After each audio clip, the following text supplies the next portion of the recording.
Hello guys, samahan niyo ko magluto ng octopus. Syempre, bago natin lutuin, kailangan muna natin hugasan hanggang sa luminaw yung tubig. Syempre, nung hinugasan natin, nilagyan natin ng asin para maalis yung langsa. At pagkatapos ng pagkahugas, ilagay natin sa mainit na tubig. Pakuluin natin ng mga 20 minutes. Hindi naman natin kailangan ng mahabang oras kasi pag niluto mo ng matagal ay baka kumunat. Yun nga, tinititigan ko nga, mukha siyang kalabaw na mukhang hippopotamus na iwan ko ba na octopus to. Kaya nga ayan, ginawa ko nga, binabaliktad ko na lang kasi parang ewan ko ba, tingnan nyo, mukhang kalabaw na mukhang octopus ba to ata. Ngayon lang ako nakakita ng ganyang parang kalabaw na. Yan nga, binaliktad ko na kasi para mapantay yung luto niya.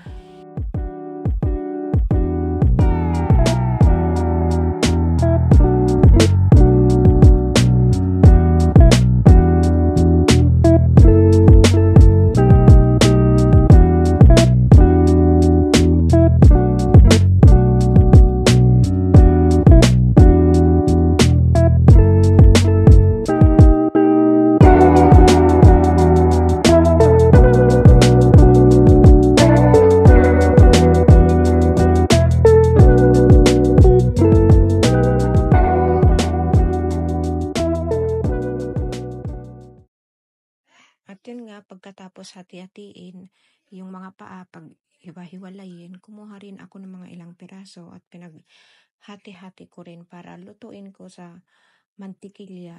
At syempre, habang naghihiwa tayo dyan, ay nag-init na rin pala ako ng kawali. At nilagyan natin ng water para ilagay natin yung hiniwa natin kanina. Then nga, syempre, nilagyan natin ng butter. Nilagyan ko na rin ng asin para may lasa siya. Ayan nga, tapos na siya. Pwede nang maging pulutan. Sarap sana. Ayan nga, sarap na sarap yung bunso ko.